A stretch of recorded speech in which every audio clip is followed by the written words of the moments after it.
સુરતના રૂંગટા ડેવલપર્સ સાથે કરોડોની ઠગાઈ કરનારો જમીન દલાલ ઝડપાયો।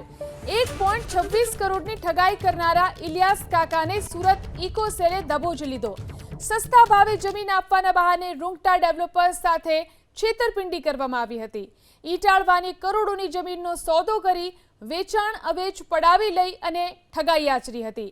1 કરોડ અને 26 લાખની અવેજ રકમ મળતા ઇલિયાસ કાકા હાયા પટેલની દાનત બગડી હતી।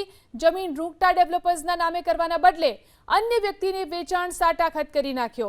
બિલ્ડરે ઇલિયાસ કાકા સહિત 16 જમીન માલિકો વિરુદ્ધ ગુનો નોંધ્યો હતો। ઇકો સેલની ટીમે ટેકનિકલ સોર્સિસ અને બાતમીના આધારે જમીન દલાલને દબોચી લીધો। અન્ય આરોપીઓને પકડવા ઇકો સેલે તપાસ હાથ ધરી છે। અને એ જમીન ખરીદી પેટે 1 કરોડ 26 લાખ રૂપિયા આરોપીઓને આપી દીધા હતા। અને આ પૈસા આપ્યા બાદ પણ આરોપીઓએ આ જમીન અન્ય લોકોના નામે સાટાખત કરી અને વેચાણ કરી દીધેલી હતી। જે અનુસંધાને ફરિયાદીએ સમગ્ર હકીકત જણાવતા ફરિયાદીની ફરિયાદ દાખલ કરી ગુનાની તપાસ ચાલુ કરવામાં આવેલ। અને આ ગુનાના કામે જે આરોપીએ પોતે દલાલ તરીકેની પોતાની ભૂમિકા જે ભજવી હતી એ આરોપીની ધરપકડ કરવામાં આવેલ છે। હાલ તપાસ ચાલુ છે।